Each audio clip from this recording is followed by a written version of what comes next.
Hi all, welcome to my channel, welcome to my world. This is the world away and it's Saturday, so this is just an extra video. It's actually a shortish video today, just showing how I finished the fifth element Mondoshawan.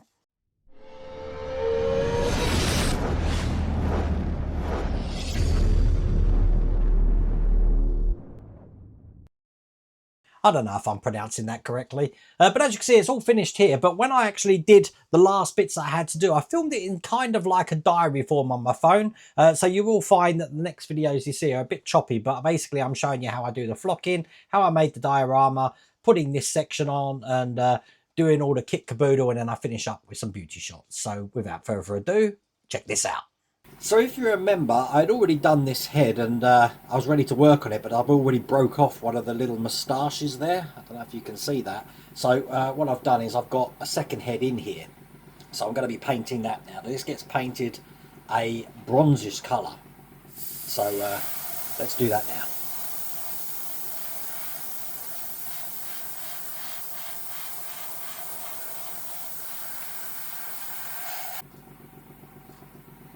There you go, that's looking okay. Let's let that dry. Okay, for the wall, I've got two colours that I'm using here. I'm going to be using a Iraqi sand for the wall. And for the floor, I'm going to either use a light brown or something slightly darker. I do want two different tones between the floor and the wall, but I'm definitely going to use an Iraqi sand. This isn't too far off that anyway, so it's just going to be very subtle, this colour putting on.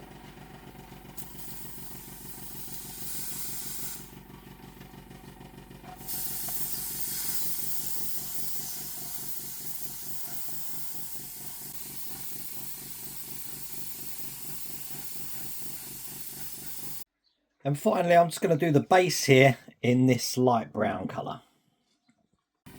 Okay, while I'm waiting for that to dry, I'm going to do the outside of the case here in a mahogany. Start with that, see where we get. Okay, just a couple more things left to do at the moment, and I'm going to do a little bit of flocking. In here I've got wood glue, a tiny bit of washing up liquid, just to break surface tension of this when it goes on. And I've also got some warm water.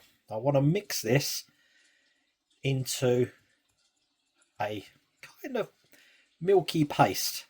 I don't want too thick because it kind of congeals itself into different areas, so when I put the flock on, it won't stick. It's a very weird phenomenon it is, so the more liquid it is, the better. But I am going to mix this good, and I might as well apply this with this. Now, I only want the flock to be on this top section here. I don't want it in the recesses there. Now, the flock that I'm putting on here is going to be red. Obviously, the flock needs to be blue, so I'm going to be painting over this. I'm going to be painting like a dark blue over this. I don't have blue flock, but hopefully this is going to work. We will see. Now, everywhere I want flock, I've got glue on now. Once again, I've got my flocker here. I'm going to fill this up with some of the red flock. As a matter of fact, I've already got red flock in there, so I don't need to do that. What I am going to do, though, is put it in here, because otherwise I'm going to get flock everywhere and you'll be finding it for days. So you don't want to do that. I actually start flocking this from a distance of about 25 centimetres. So here we go.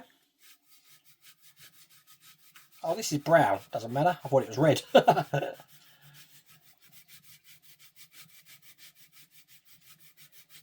But I'm pretty happy with how that looks. Now, you remember I told you about flock gets everywhere? Let me just move that out of the way. See what I mean? This is why you need a portable vacuum cleaner to clean this up. Okay, so all I'm going to do is leave that to dry. So as you can see, I have been working on the stones as well. I've been painting these a medium brown. I've only just got to just do the ends here. So let me sort that out. I'm going to have to probably do this by hand, I think. just to do the ends. I use some stickiness there just to keep them down. Doesn't take a lot. Now I don't think I am going to weather these up because, you know, they are kept in a case, and I don't know, perhaps I'll change my mind. I'm using the same colour just on the top of the case here, just to make it look a bit more patchy and old. Okay, so that's all done. The stones are all done. I've done the plinth, and I've started to put sand on that, as you can see. Looking pretty good. That's one side. So all I'm going to do now is paint the brown blue.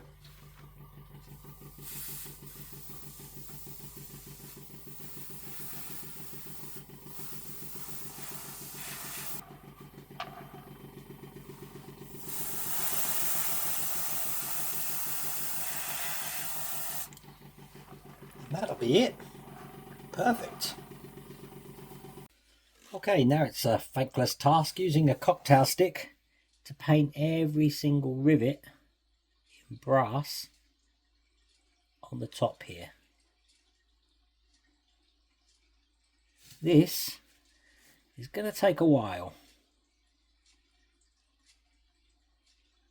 So there you go, that's how that's looking. Perfect. Okay, just going to be putting the sand on now, and all I need to do for that again is take generous amounts of this gloop, and I'm going to be putting sand in here, but I'm not being neat. This is going to give a good effect, trust me. Now I'm trying not to put any of this around this area, because this is where the Mondoshawan is going to be standing. But let me get the sand.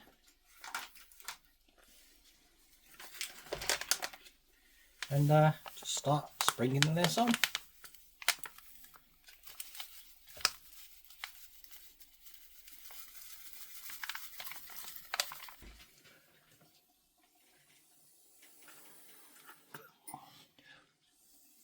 Now I'm just using a straw to blow this where I want it. Obviously where this is going to be, I want to make sure that I haven't got any sand underneath that. I think that's looking pretty good actually. Now I've got a matte lacquer that I'm just putting on top of this.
And there you go. To give you an idea of size, this is what it looks like next to me. So it is quite big, but I am happy with Lou Dalmaso's advice of putting that carpet material all the way around. So it does look really, really good. I'm happy with that. That's going in the house. But another finished model, I must get on with this Spaceballs Eagle 5 now and get that finished as well. I am hoping to take this to Bicester as well, to the model show, which is on March the 21st. If you don't know about that, check out my live streams. I talk about that all the time. Anyway, I really hope you liked that video. If you did, please remember to give me a thumbs up. If you haven't subscribed already, please remember to subscribe. Other than that, take care.